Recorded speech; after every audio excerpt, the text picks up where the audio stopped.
prevenir. Pero si no se previene, si no se puede evitar, no se hace nunca una persecución americana, que es lo más terrible de todos. Fíjense lo dramático que ha sido que una persona dice, oí una persecución que podía ser interesante, como diciendo, ah, vale, pues vamos allá, ¿no? Entonces, la verdad es que las persecuciones a los rehenes, a gente que lleve rehenes, es una persecución que se llama en X, ¿eh? O sea, va siempre uno detrás, uno por cada lado de la carretera, por carreteras paralelas o caminos paralelos allá, y otros por delante paralelos, para que el cambio del seguimiento sea permanente, o sea, se mueva donde se mueva, haya un coche detrás, pero no demasiado llamativo. Porque al que huye con rehenes hay tres tipos de cogen rehenes, tres. Uno es para garantizar una huida, que es el más normal, como era este caso. Otro que es operativo, para garantizar una operación, como es el atraco a un banco, ¿ves? Que atraca, lo que hacía el Grapo, atracaba con el director, secuestraba al director, lo metía en la oficina, atracaba y luego se dejaba.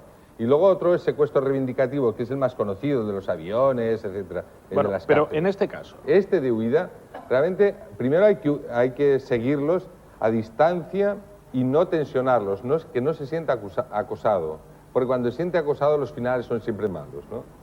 Entonces, se tiene que no sentir acosado, tiene que ser una cosa gradual, hasta que llega al agotamiento. Mire, la tensión nerviosa se puede aguantar 24 horas y 48 horas. ¿Pero qué hay que hacer? ¿Dejarle neutralizado en un sitio? O... No, dejarle que siga. Que continúe viajando. Que vaya viajando. Y en cada sitio va a encontrar una serie de dificultades que son los coches frontales o los equipos frontales. El problema de las gasolinas que se va a encontrar, el problema de los neumáticos que se va a encontrar, el problema del alojamiento. En todos sitios va a tener unas ligeras dificultades, pero no tanto como para que tensión sea agresión, ¿no? Entonces, esto los españoles también lo tuvimos que aprender en su día, ¿no?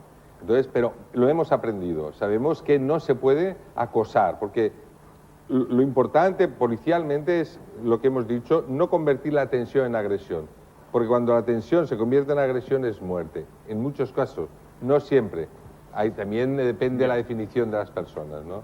Es un mal ejemplo que se tiene que ver como ejemplo negativo a no imitar, porque ya hemos dicho que es algo terrible, ¿no? Ya. ¿El agotamiento no puede generar esta misma reacción mucho más tarde? Es decir, cuando la persona ve que ya está con los nervios destrozados, que ya no...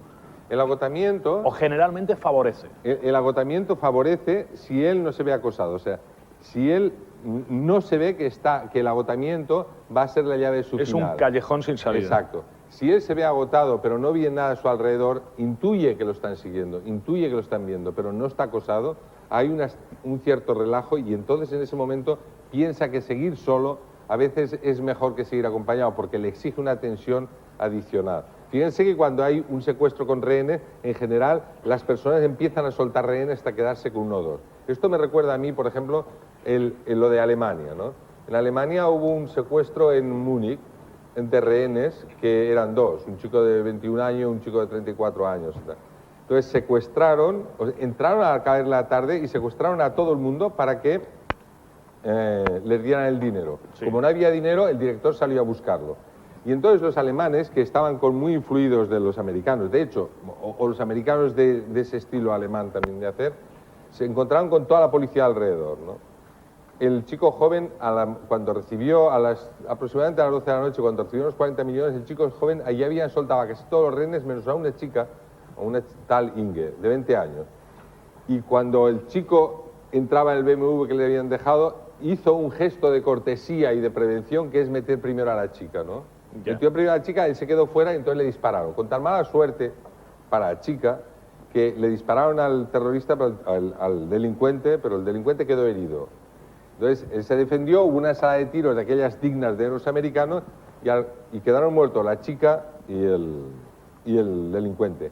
Desgraciadamente, y quisieron hacer parecer que había sido muerto por el terrorista, pero se demostró que había sido muerto por policía. Y hubo una enorme protesta por eso.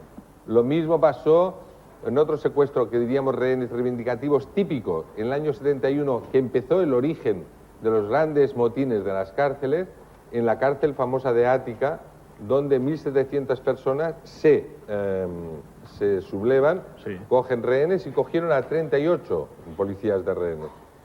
Cuando después de 4 días de negociaciones el gobernador Rockefeller manda asaltar la cárcel, los policías asaltan, matan prácticamente a, me parece que son 8 o 10 presos, pero mueren 10 rehenes también. Entonces Nixon y Rockefeller presentan a los funcionarios de prisiones muertos como asesinados por los presos. Y luego en el análisis forense se descubre que habían sido muertos por las balas de la policía, ¿no? O sea, que hay que tener esto es un estilo. una extraordinaria calma. Sí, y además que la gente confía mucho en los tiradores de élite y no se dan cuenta que el tirador de élite es muy bueno en la mayoría de los casos, menos en un momento de tensión como estos, ¿no? Don Fernando San Agustín, que muchas gracias. Muchas gracias, pero la próxima vez me dejáis Venga, no se verlo. peleen. Bueno, Vamos ve, inmediatamente. lo que Gracias, quiera, don Vale. Fernando San lo que Agustín. quiera.